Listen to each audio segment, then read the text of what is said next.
You want to be a young boss, but your sales are stuck. You're burned out trying to find the right people, and you end up doing all of the work yourself. You're bleeding money, and you're fighting to keep your business afloat. I've been there. I'm Isabel Guarino, and I've scaled businesses to millions, and I've watched ideas burn to the ground. And I know exactly what it takes to survive and win. This is Young Boss, the podcast that helps you break through the barriers standing between you and the business you deserve, where youth is your power. What if you could fire your bank and become your own? That's the movement Hannah Kesler is leading, showing individuals how to take control of their money, recycle it, and make every dollar work twice as hard. At just 26, she's already built an 8-figure empire, hit Times Square, and turned a terrifying first presentation at 20 into the launchpad of her speaking career.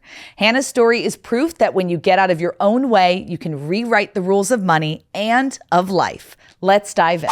Well, welcome to the show, Hannah. I'm so excited that you're here. Girl, I'm excited to be back. It's always great to sit down and talk and get a connection going. I know, when we met, obviously I had met your father first. And then when I found out that this was a family business and you were working with him and we had that in common, working with our dads, I was like, oh my gosh, we have to be friends. I want to chat with you about all things family business and now kind of stepping out on your own, creating your own brand and your own presence. So I've just loved getting to know you over the years and being able to see you grow into this phase. And you are so young and doing so many different things, like truly just hustling, making it happen, throwing events, helping people become financially free and become their own bank. So let's just get started. How did you get started in your current business, Money Multiplier? Yeah, no, because girl, actually, as we sit down today, I'm 26 years old. And, I started in all of this back when I was 18, Wow. prime years of 18, 17, moving on 18. And really, we were living in the Kansas City area. So I'm a Midwestern girl by heart, but I do live over here in Florida now. And I'll tell you, I'll never change my Floridian residency. I love it over here. But, I was fresh out of high school. I actually graduated high school early. So I graduated when I was 17 and I moved out when I was 17. And I was doing a little bit of community college, just trying to figure out what I wanted to do. And actually I went to college first to pursue possibly becoming a CPA. And then I went to a few classes. I was like, yeah, this is not what I want to do. So then I was working my full-time gig at Cracker Barrel, being a waitress, and that was supporting my lifestyle, the roof over my head, my grocery bill, whatever. And I'll tell you, I think that's really where I found my entrepreneurial spirit at, because at Cracker Barrel, they do not tip share. Okay, I don't know if that's still how they operate to this point in this day, but they did not tip share. So whatever I made, that was my money that I collected at the end of the night. So I could determine how well I took care of the guests, how quickly I wanted to flip the tables, right? So I was doing that and I loved it. And then it kind of got to a point where I was just trying to figure out, what did I want to do with my life? Because obviously I didn't want to be a career waitress forever and ever. So that's when Dad actually came to me and he was like, well, hey, I need some help in my business. And if you're not going to help me, I'll just go find someone else to help me. And I was like, well, okay, well, Dad, what do you want me to do? And that's when I really started off on what we call our application team. So when folks want to start their journey of being their own banker and really implement this infinite banking concept, they have to get approved for their policy. So I was that application specialist, guiding them through, working with the underwriters. And really, it was just paperwork, right? Doing the application, scheduling the exam, whatever it was. But I'll tell you, I think that was the best place of where I started just within the Money Multiplier, because it really made me seasoned. It really taught me from the foundation level how everything within this business operates. Because there's a lot of people who will get a hold of Nelson's book. Nelson Nash is the author of Becoming Your Own Banker. And it seems like everybody and their mother holds their life insurance license. They think, oh, I can go do this. This will be easy, right? But they don't understand all of the inner workings of how the insurance companies operate, where the insurance companies storing their money at, creating the relationships with the home office people who help us do this. I think that was just the best place of where I started. But anyways, fast forward, I kind of grew. I was Dad's assistant at one point. I was his tech girl. I was following him around the country as he was giving these live presentations. And then it was right after COVID time, March of 2021, we get a phone call from a gentleman. His name is Justin Colby. Some people in the real estate space, they may know Justin, but Dad came to me and he's like, hey, I can't go do this event.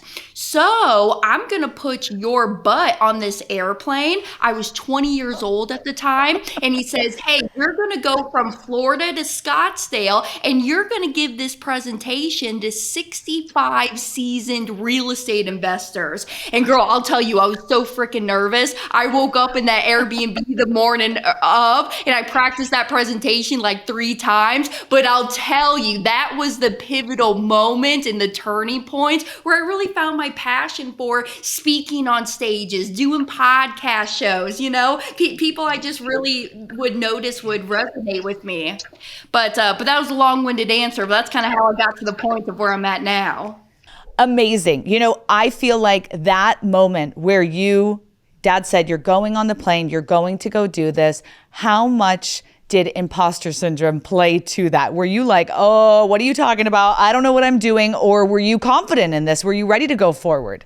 No, it was so there. I mean, even still to this day, sometimes I'll struggle with the imposter syndrome. But I don't know. I just believe that you need to show up as that celebrity version of yourself, even if you don't feel like her or him. Just show up. I think 50% of all of your problems will be solved if you just show up. Because then once I've done that, it opened up all of these other fantastic doors to the point that, girl, I'm going on television now. I know, NASDAQ, you're in New York Times Square, you're all over the place writing books. Literally, I'm seeing you on the news all the time. You are doing the dang thing. And so to go from that moment of, I don't know if I can do this, what are these people going to think of me, to literally shining and being out there in the public eye, what's like the biggest lesson you've learned along the way about yourself? I think just trusting yourself, also giving yourself grace. That's been a huge one. Even if I screw up, I mean, at the end of the day, we're all human. We're going to have the issues that arise, or like we mentioned, the imposter syndrome, getting in our own way. I always have this saying, actually have it as a sticky note posted on my desk, and pardon my French, but it says, get out of your own damn way. And sometimes you just need to just live and then just embrace the humility and remain humble, because as you keep growing, you always got to just kind of remember where you came from and where it all started too. Yeah, I think that, your dad bringing you in and saying, hey, not saying we're going to start you up here, actually starting you at the bottom. Like, you're going to be learning this from the inside out and really understanding what that business is like. How has it been working with family? Like, obviously I have done it and there's pros and cons. We know this, but what, has that experience been like for you? It's been a roller coaster. I will say this, because I have 2 siblings. I have an older brother and a younger brother. And all of us at some point, we've all gotten fired from the family business before. And there have been lots of tears that have been shed, because I'm like, Dad, you wouldn't use the same tone of voice, these words that you're using with me right now that you would with somebody else, an employee on the team, right? There's kind of a blurred line there. And also too, just even setting boundaries, when we're going out to a dinner and Dad wants to start talking about business stuff, I'm like, Dad, I have my daughter hat on right now, not my business worker hat. So we have our daughter-father relationship and conversations going right now, and those conversations can wait for a little bit longer. So just setting those boundaries have been important, especially when we want to be present with one another on that father-daughter relationship. But I'll tell you, I mean, it's business. Just like as Dad says, he says, hey, I love you, but this is business. And we got to make sure that we are working together as a business partner relationship. And I'm not just going to give you grace as what I would to, somebody else or and other avenues of my life. But it's been good. I mean, he's very hard on us, which I think is great too, because he knows that we can take it. I think that when people hear or think about family businesses, obviously the word nepotism comes to mind. They start to think, well, you were just handed this. Well, this is just an opportunity that was given to you and I had to work for it and you didn't. And after talking to so many people in family business, a lot of times it almost seems like it's the opposite story, that you had to work so much harder, that there was so much pressure on you, and that you wanted to impress even that much more. What has been your experience with having employees in this company, having people who are not family, but you being family? Do you feel like nepotism has played a role in your, experience working in a family business? And it's not so much with the employees that we have on the team. It's more so of the public's perspective, and even like the followers, like on Instagram, Facebook, even like probably like my high school friends and people that I've known back in the day. I bet, and now I don't know this, but that's something I do struggle with, is I'm like, I bet a lot of these people think that I was just handed this golden spoon, and this, I'm just running with this golden spoon that I was given. And it's like, no, like I mentioned before, my dad was a chiropractor and I got fired from the chiropractic clinic at one point in my life. Zach, my younger brother, he's the pilot and he was flying us around to all of the different events. He's gotten fired before because he wasn't showing up with his professional hat on. My older brother, Sean, doing the property management business down in South Florida, North Captiva Island, he's gotten taken off some of Dad's houses in the rentals, managing that, and because of just your relationship of the personal lines were getting crossed with the business lines. So I know it can appear that way, and I bet a lot of families do. A lot of elite and wealthy families probably even feel that same way too. But I'm telling you, a lot of the conversations that are held behind closed doors, they're just not open to the public to really see exactly what conversations are being had, how the interactions are happening. So it is, I felt that just within the public side. But when it comes to the employees though, I mean, they say loyal, especially when they know it's a family business. They're like, I want to be loyal to this. Y'all are taking care of me, so I'm going to stay here and take care of you. Yeah, I feel that too. And they almost feel like an extension of the family, a part of the family in that way. And I know that they're having family culture at work can have a bad rep as well, because it's often, associated with overwork, abuse and that nature. But I think that there is a difference between saying we're a family and actually working for a family business and knowing and understanding the inner workings of it. So, and the culture is just so much more different. Yeah, 100%. So, okay, I want to talk a little bit about what you do with Money Multiplier, and for everyone here listening, because the young bosses who are starting their own businesses or own their own businesses, your product is actually applicable for everyone and anyone can be using it, but especially business owners should be looking into becoming their own bank, because there's just so many perks to this. So give us like a quick overview of what it means to become your own bank and how you teach people your methodology. Yes, and I'll start off by saying this. I started this whole journey when I was 18 years old. So I know what it's like to be a young person getting into money management, leaving the nest and needing to pay for the bills and different things that come with life and just growing up. So really what I teach, it all stems from this black book that I mentioned a little bit earlier called Becoming Your Own Banker by an author by the name of R. Nelson and Nash.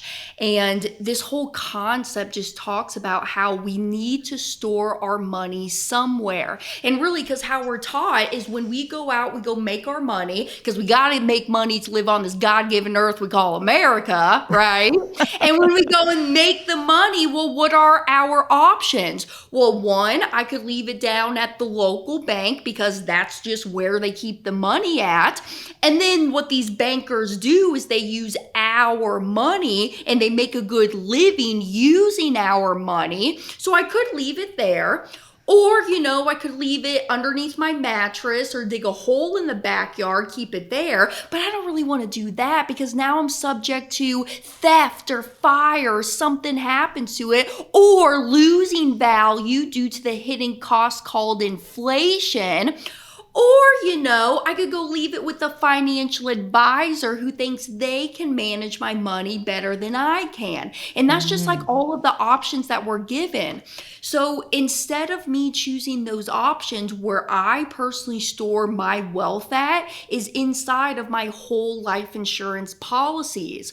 But these policies, they gotta be designed specifically for high immediate cash value. So then it is becoming your own personal bank. Because when I put premium deposits into my policies, now that deposit turns into cash value, and I can take out that cash value for whatever I want, whenever I want. So no matter if it's me paying my tax bill or marketing expenses for the business, airline tickets, hotel costs, whatever it is, I'm now able to recycle and recapture all of that money that I spent because I just simply added the one additional step of running the money through my policy first.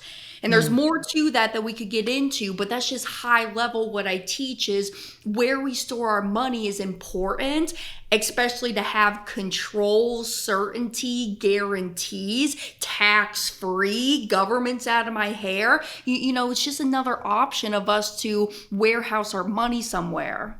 As a young boss, you're probably buying stuff for your business all the time. I know I am, and I love a good Amazon purchase. So we created the Young Boss Amazon list for you to buy things for your office, for your team, books for you to check out, even clothes or jewelry that I'm wearing on the show. So go check out the Amazon list and add something to your cart today. Now, back to the show. With the Money Multiplier method, for all of our young bosses listening, how does a new entrepreneur use this, to grow and expand their business? Or, just how do they implement this into everything that they are doing? Yeah. Because one, you got to keep your money stored somewhere. Kind of covered that with why I store my money within my policies.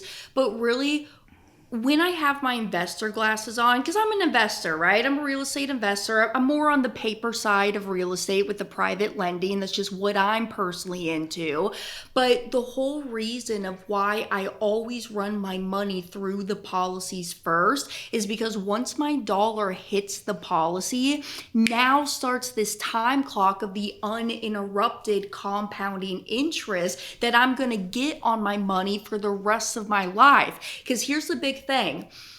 We are truly not taught, number one, how money actually works, but number two, that we finance every single thing in our life. Whether we pay cash for something, we don't think about the interest that we're giving up that we could have earned on that money. See, when I run my money through the policy first, I'm always getting that interest earned.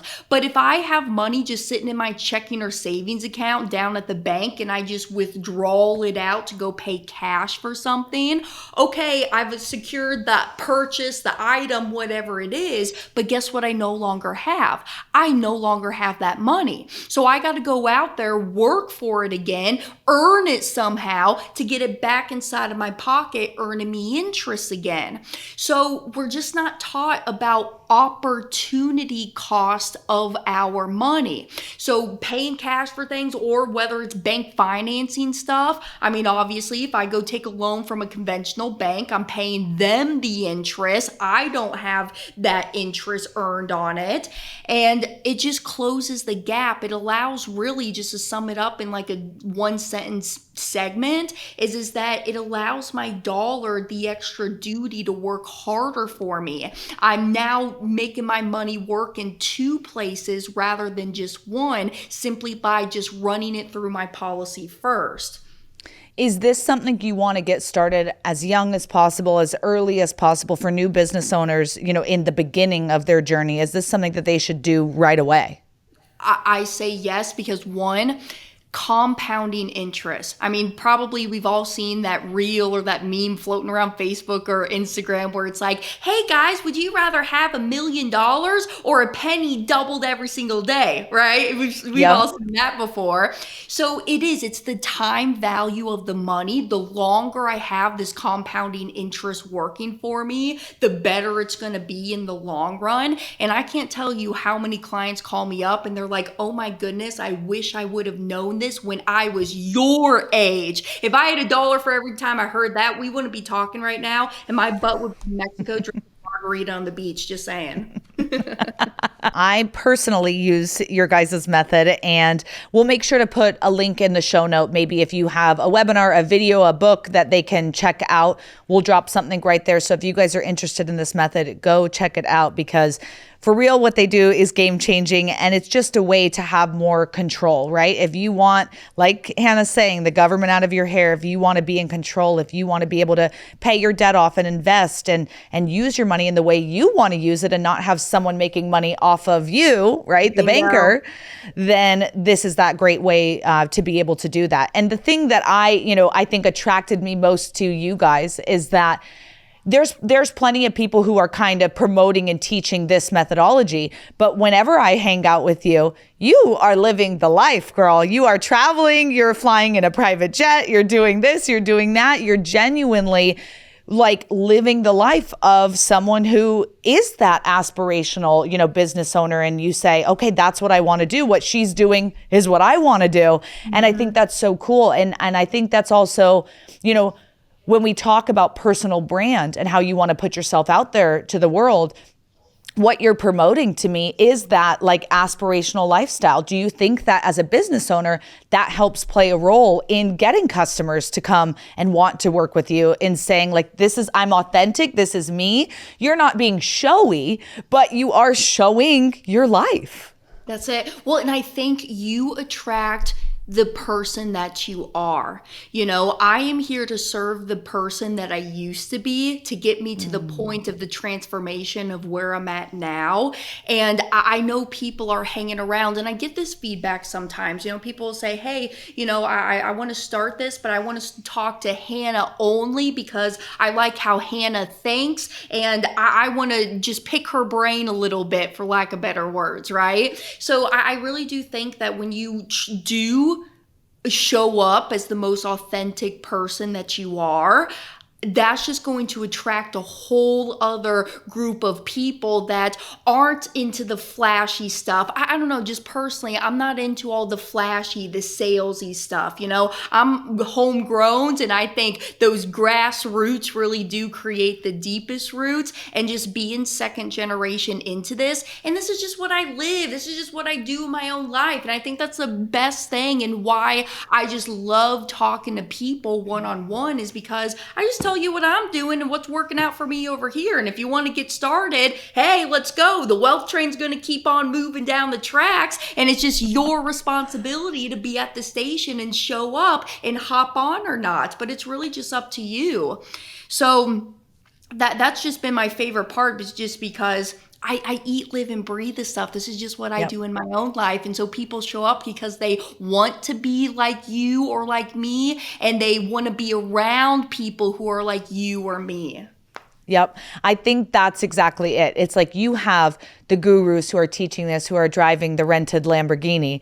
And that is not at all, even though your lifestyle is aspirational, that's not at all how it comes off. It comes off so authentic. You're not being like, I'm on the jet. You're just on the jet, living your life, doing your thing. And so it just is so authentic. Now, when your dad speaks, I'm assuming he attracts a certain type of crowd. And as now, you're now on the road doing these engagements and sharing with different groups of people, how has that shifted your guys' business? Because I'm assuming you attract a whole different slew of people who are now interested in wanting to use the Money Multiplier method.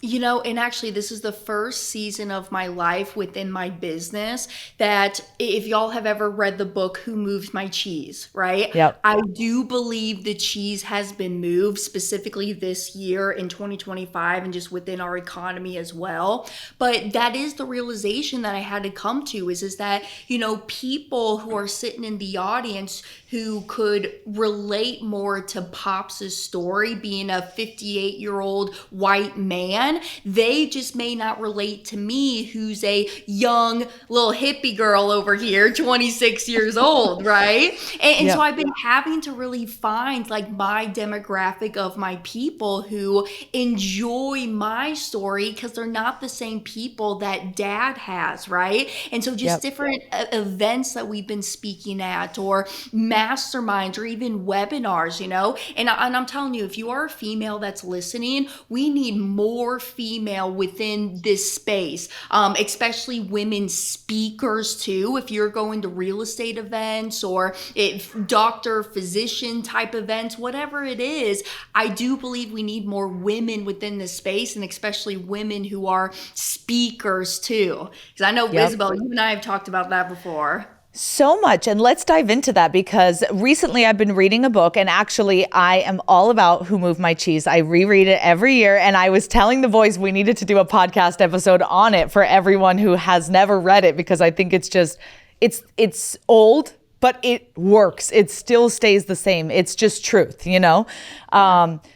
I digress. Okay, there is a book right now out called Rich Girl Nation by a girl named Katie. Her last name's escaping me, but it's an amazing book. And really, a lot of what she teaches, she's targeting females and saying like, you need to be in charge of your financial control and all of this. And when I read that book and I listen to it, I always think of you. And I often send your guys' material, her material to my girlfriends saying, you have to be up on this. You cannot rely on your husband to make these financial decisions. You cannot rely on your boyfriend to invest in this and he's going to know what to do. There is such a discrepancy when one partner passes and then the other one's left, and literally they don't even know what financial state they're in. They don't know where the money is, what's invested, if they have debt. They literally have no idea. And the statistics are crazy against us. So yes, more female speakers, but also more female investors, more female business owners. I think it's just so important that women do, if you feel called to that you do want to step up and you do move forward and take action and do these things. And you and I often find ourselves being the only two girls in the whole room. Right, and we're like, what is going on? And we'll always text each other like, hey, this was a good event. You should go, and I love that because there's not a lot of female camaraderie in our space, And I had a client actually, because what we teach, right, with these policies, yes, there's death benefit on the policy. Long story short, her husband passed away, and they were both clients of my dad's, and the husband passed away. He was doing all of the finances, and so she calls me up, and she's like, okay, well, now I got this death benefit money, but I don't know what to do. I wasn't the one paying the bills. I wasn't making sure that X, Y, and Z was set up, and I just don't know where to start. And I think just as our own individual people, no matter male or female too, you need to be in the know of what's really going on within your life. I think sometimes, and I know this because I've gotten into, partnerships and my boyfriends and stuff where you get a little lost, right? But I think it's also important to have your own individuality, there we go, of how you are conducting this business within your life. No matter if you are a business owner, W-2, money side to it, just all avenues, you need to be in control of it as well. I really think using a method like the Money Multiplier is a great way that, women can take control of their financial life and their security and kind of start to build up that nest egg, but build up the control. And that's really what I think that is lacking in so many women's financial life is they just don't have control over what's necessarily going on. So do you guys find that you are serving your clients more men, more women? Is it pretty split? How do you see that? Oh, yes. No, actually, I was surprised because on my YouTube channel, even 65% of the demographic is men above the age of 45, which I found very interesting because I thought I would even connect with the women deeper on there. But YouTube analytics is telling me that. So I would say right now, just within our own business, the Money Multiplier, I would say it's mostly men, but I also think it's because there's only two of us women, Sandra and myself, who are money mentors within the Money Multiplier, and there's like 15 men out there, right? And I think that has to do with some of the data that comes through as well, but it is, even just in today's day and time, it's mostly men who are coming through and really controlling the finances. But I will say, I'm thinking about Miss Jen right now. She's my dairy farmer in Vermont, and she's the one who leads the household on the financial side. So I do find, my people here and there, but up to this point, it is mostly men. Yep. It's time for us to step up, girls. That's all I can say. I want to go back to just everything that you're doing right now in regards to branding, marketing, getting the word out there. Yeah. When it comes to speaking on stage, you feel like such a natural. You feel so authentic and you connect with the audience when you're up there. What's a tip you can share with someone who's listening right now who's saying, I am terrified to go up on stage. How do I get these nerves away? How do I move forward and do this so I can confidently sell, educate, pitch, whatever it is? Yeah. My one practical tip that I always do is I always pat. Okay, so like before I'm supposed to go on TV or even speaking, and I am getting a little anxious because I struggle with anxiety, I struggle with ADD and all this other stuff that's undiagnosed inside of me. And so I'll step to the side and I'll pat myself, right? When I start to pat myself, that gets your energy up and your energy going, and I'll go all the way to my ankles and back up my thighs, and I'll jump up and down, and that really gets my energy going that I don't feel nervous anymore. And here's the thing too,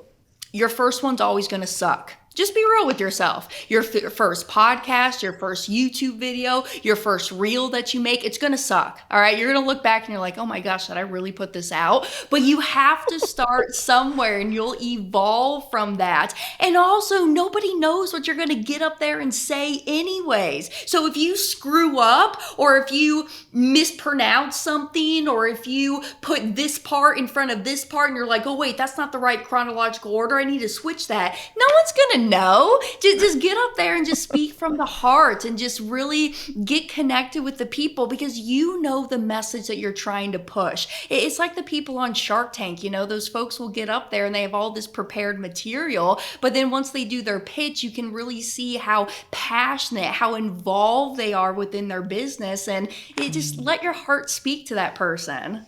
Yep. I love it. Your energy is contagious. You always bring such, positive, happy, joyful vibes.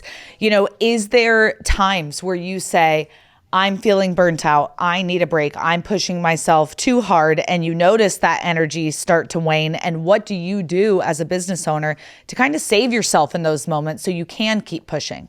Yes, and they come. Okay, I'll tell you. This year I totally overbooked myself. So Hannah's got to be in New York, and then we got to be over here this day, and then we got to go to Jamaica that day. And I'm like, girl, what were you thinking? And I've actually been saying, hey, we need to invent like teleportation at this point, because that would make my life so much easier. True. But I do think it is having at least minimum one day a week Sabbaths or sabbaticals that you don't even look at your computer, don't even look at your phone. And I struggle with that. I mean, when it comes Sunday, I now have it ingrained in my mind that I'm not picking up my cell phone, I'm not looking at my emails, because that is my one day for myself. And at the end of the day, and not to sound so cliche or cheesy with this, but your health is truly your wealth. How can you deliver and give to other people when you are not taking care of yourself as well? And you do need the mental breaks from it. My partner, it works in the glass industry, so he's very hand-on, labor-intensive work, where myself is more mental work. They're both still the same work, both very draining. One's just mentally draining, the other one's just physically draining. Doesn't matter what it is, but you need to take those breaks for yourself, or you're going to crash out, you're going to burn. And I'll tell you right now, it's a lot harder to pick up after a burnout instead of just giving yourself those breaks. Yep, I couldn't agree more. And I have noticed that same thing for myself too. It's like if I've got back-to-back trips, I'm booking a massage when I get back, I'm booking a day off, no matter what that looks like. It's like if you don't give that to yourself, life is going to take it from you. Like I'll notice I'll get sick if I don't give myself that break. So it's like you have to just give it to yourself. Plus, it's more fun when you get to choose, to have your day off instead of being forced to take your day off. 100%. There you go. Well, listen, for any business owners listening, you've now been, doing your own method for quite some time and now teaching and sharing other people how to do the same thing. What advice do you have for someone who's new, getting started in business, and they're just saying like, hey, I'm just getting started. What advice do you have for them? Honestly, you are going to mess up. I still even mess up to this day. There's things that I'm like, oh crap, I wish I would have done that so differently than what I did. But it's the life experiences and those lessons that you learn from. And yeah, you can always have more mentors, go to more masterminds and evolve in that manner. But at the same time, you're still going to screw up. There's no one right direction. But as long as you're adaptable and you can make those pivots as things are not panning out how you thought it was, instead of just having this big mental breakdown, you're like, okay, we're here. What can I do? How can I pivot from this point? It all works out in the end, does it not? I mean, really, it all seems to actually work out. Yeah, you look back and you're like, wow, I don't want to be in that same position again. But you learn from it and you're like, hey, this did work out even better than what I thought it was when I thought everything was in doomsday, right? Yep. So I think it's really just being adaptable, and then also just getting started with something. When you start to just stop or with the paralysis by analysis and just sit on the sidelines, you're never going to do anything. That was my whole topic last Thursday. I have a Money morning show, and I titled it The Cost of Doing Nothing. And you just floating through the life instead of actively taking steps to design this life of how you want to live. Because I'm a huge advocate. Time is the only resource you can't get back. You can always have more things, make more money, spend more money. But at the end of the day, it's the time that you no longer get back. So just getting started, even if it's just small baby steps, if you don't want to go into the deep end of the pool, put on your floaties and just walk into the shallow end and just get started with it and pivot and adapt as time evolves. I love that. Excellent advice. And I want to thank you for your time here today. You dropped some incredible gems. And for anyone who wants to learn more about the Money Multiplier method, where can they follow you, find out more about that? Just dig into everything you have to share. Yeah, so I would say the biggest ways of how to contact me or find me, you can always go to hannahkesler.com. Hannah spelled the same way, forwards and backwards, Kesler with one S. But then also, go and see what my company's all about, themoneymultiplier.com. I love it. We'll put the links in the show notes. And thank you so much for being here with us today. Yeah, and I'm excited to see you. RAL coming up here soon. I'll see you in person. Yes. Thanks for listening to another episode of Young Boss. Be sure to like, share, and follow on Instagram and TikTok, and subscribe on YouTube and Spotify or wherever you get your podcast. And remember, youth is your power.